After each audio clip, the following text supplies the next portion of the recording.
خاتم النبیین کا مطلب کیا ہے؟ احمدی کہتے ہیں، احمدی نہ لکھا کریں، قادیانی لکھا کریں، اس کا مطلب تو نے خود سے گھاڑ لیا۔ تو کسی حد تک درست وہ کہتے ہیں نا، آپ نے غلط طریقے سے ان کو ہینڈل کیا نا۔ اس کے لیے آپ میری ویڈیو دیکھیں، قادیانیوں کو دعوت اصلاح۔ قرآن میں جو لفظ ہے وہ خاتم کا ہے، اور خاتم کا جو معنی وہ بیان کرتے ہیں وہ معنی درست ہے، اس کا جو فہم لیتے ہیں وہ غلط ہے۔ خاتم کہتے ہیں مہر کو، ہمارے نزدیک سیل آف پروفٹ یہ ہے کہ آپ نے ایک خط لکھا، اس کے بعد اس پہ سیل لگا دی۔ کیا مطلب؟ اب اس میں کوئی چیز داخل نہیں ہو سکتی، یعنی اور کوئی پیغمبر نہیں آ سکتا۔ وہ کہتے ہیں خاتم کا مطلب یہ ہے کہ رسول اللہ کے بعد بھی اگر کوئی امتی نبی آئے گا حضور کی مہر سے آئے گا۔ اب انہیں کہیں کہ یہ جو تم نے مانا لیا ہے، یہ اس کو سپورٹو کون سی آیت اور حدیث ہے؟ آیتیں تو کوئی نہیں ہے، حدیثیں بھی ان کے خلاف ہے۔ بخاری مسلم دونوں میں حدیث ہے کہ میری اور اگلے انبیاء کی مثال ایک عمارت کی سی ہے جس میں صرف ایک اینٹ لگنے کی جگہ باقی ہے۔ جتنے لوگ گزرتے ہیں اس عمارت کی تعریف کرتے ہیں اور ساتھ یہ بھی کہتے ہیں کہ یہ ایک اینٹ لگ جائے نا تو یہ عمارت مکمل ہو جائے گی، اور وہ ایک اینٹ میں ہوں۔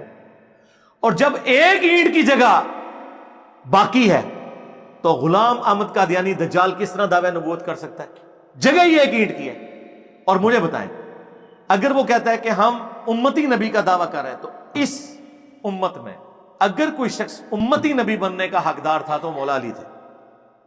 بخاری مسلم دونوں میں حدیث ہے، غزوہ تبوک پہلا اور آخری موقع تھا کہ نبی علیہ السلام حضرت علی کو ساتھ لے کر نہیں گئے بلکہ مدینہ شریف میں چھوڑ دیا۔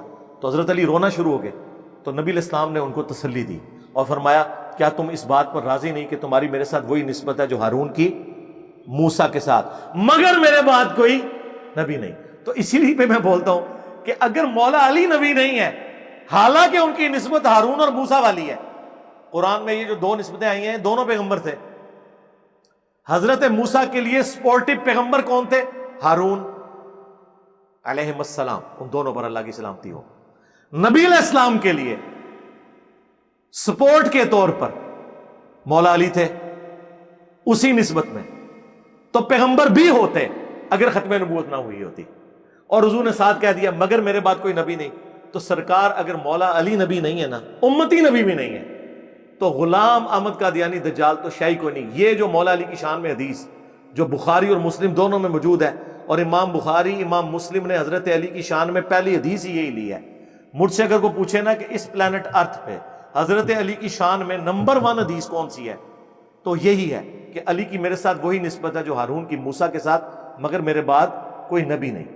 وہ من کن تو مولا بعد والی چیز ہے، یہ اصل ہے۔ سب سے بڑی حدیث یہ والی ہے، علی سے محبت نہیں رکھے گا مگر مومن، علی سے بغض نہیں رکھے گا مگر منافق، یہ بھی بعد میں ہے۔ پہلے نمبر پہ اگر کوئی حدیث ہے نا تو یہی ہے کہ جس طرح ہارون اور موسیٰ تھے اس طرح میرے لیے مولا علی ہے مگر کوئی نبی نہیں۔ تو اگر مولا علی نبی نہیں ہے تو غلام القادیانی دجال کی تو حیثیت ہی کوئی نہیں ہے۔ آپ دیکھیں قرآن و سنت کے جو محکم دلائل ہیں وہ اتنے مضبوط ہیں، ان دلائل سے تمام گمراہ فرقوں کا رد ہو رہا ہوتا ہے۔ اس حدیث سے صرف ناسبیت کا رد نہیں ہو رہا، قادیانیت کا بھی رد ہو رہا ہے۔ اسی لیے آپ دیکھیں گے کہ ناسبی بھی منکرین حدیث ہوں گے اور قادیانی بھی منکرین حدیث ہوں گے۔ آپ یہ ساری حدیثیں ان کے اوپر پیش کریں نا، انکار کرنا شروع کر دیں گے۔ قرآن میں تو ان کے لیے ویسے ہی کوئی جڑ موجود نہیں ہے جو قرآن کا جس طریقے سے ہو، کیونکہ قرآن کا اسلوب بالکل واضح ہے کہ جب کبھی کوئی پیغمبر آتا ہے نا وہ بشارت دیتا ہے اپنے بعد آنے والے پیغمبر کے بارے میں۔ تو ان سے پوچھیں، قرآن میں تو ہمیشہ یہ ہے کہ اہل ایمان وہ ہیں جو کچھ ان کی طرف نازل ہوا وہ اس پر ایمان لاتے ہیں، اور جو ان سے پہلے نازل ہوا اس پر ایمان لاتے ہیں۔ بعد کا ذکر پورا قرآن خالی ہے اس سے۔ اور پھر وہ جو آیت ہے ما کان محمد ابا احد من رجالکم ولکن رسول اللہ وخاتم النبیین، یہ بالکل واضح ہے، محمد تم مردوں میں کسی کے باپ نہیں ہے بلکہ وہ تو خاتم النبیین ہے، اللہ کے پیغمبر ہیں، اللہ کے رسول ہیں۔ یہ دونوں باتوں کو اللہ نے کیوں جوڑا ہے؟ اس لیے کہ نبی علیہ السلام کی نسل میں کوئی، اب آپ کی جو حقیقت بیگوٹن سن جو ہے نا آپ کا، وہ کوئی مرد کے لیول تک نہیں پہنچے گا، بچپن میں ہی فوت ہو جائے گا، کیونکہ یہ پھر تقاضا تھا کہ اگر ابراہیم کا بیٹا پیغمبر ہے نا تو نبی علیہ السلام کا اپنا بیٹا بھی پیغمبر بنتا۔ تو اللہ نے کیا فرمایا؟ محمد تم مردوں میں سے کسی کے باپ نہیں، ان کا کوئی بچہ بھی مرد نہیں بنے گا۔ کیوں؟ وَلَٰكِن رسول اللہ و خاتم النبیین، چونکہ وہ رسول اور خاتم النبیین ہے، اس کا تقاضا یہ. اور یہ جو میں تشریح کر رہا ہوں نا، یہ بخاری میں موجود ہے. عبداللہ ابن ابی اوفا سے پوچھا گیا آپ نے رسول اللہ کے بیٹے ابراہیم کو دیکھا تھا؟ انہوں نے کہا ہاں میں نے دیکھا تھا، وہ حضرت ماریہ قبطیہ سے پیدا ہوئے، بچپن ہی میں فوت ہو گئے، اگر وہ زندہ رہتے تو پیغمبر ہوتے. وہ قادیانی کہتے ہیں دیکھیں اس سے پتہ چل گیا کہ نبوت جاری ہے.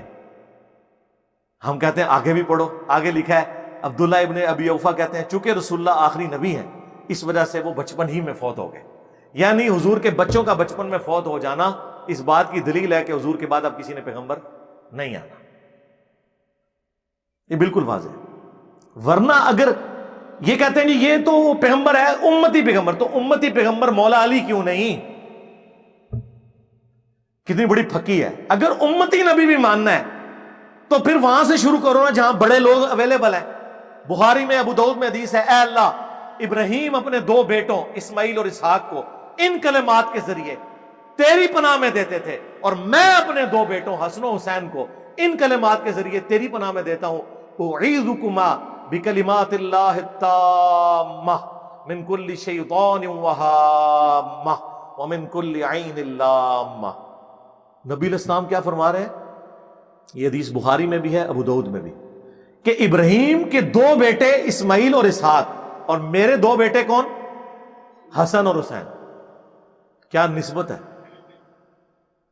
حسن و حسین اگر امتی نبی نہیں تو غلام احمد قادیانی دجال کہاں سے آ گیا؟ کتنی کمزور گراؤنڈ کے اوپر یہ قادیانی فرقہ کھڑا ہوا ہے. فرقہ میں اس پوائنٹ آف ویو سے کہہ رہا ہوں کہ یہ سنیوں سے نکلا ہے، اور اس سے بھی بڑھ کر ہمارے حنفی دیوبندی اور حنفی بریلوی بھائیوں میں سے نکلا ہوا ہے. ہاں، کیونکہ قادیانی بغیر رفع الیدین کے نماز پڑھتے ہیں. یہاں پہ کوئی بھی کتاب و سنت کے منہج پہ آئے نا تو کہتا ہے تو ان قریب قادیانی ہو جائے گا. ہاں، جڑا بخاری مسلم رفع الیدین پڑھ کے رفع دین شروع کرے وہ قادیانی ہو جائے گا، تو جڑا شروع تو قادیانی والے طریقے سے نماز پڑھ رہا ہے وہ قادیانی نہیں ہوئے گا. جی قادیانیوں کے جائیں عبادت گاہ میں حنفیوں کی طرح نماز پڑھتے ہیں. You follow generally Imam Abu Hanifa's fatwa were very largely accepted by the Ummah, and unless we find reasons to disagree with him, we would generally follow the Fiqh Hanafiya. Investigate personally directly.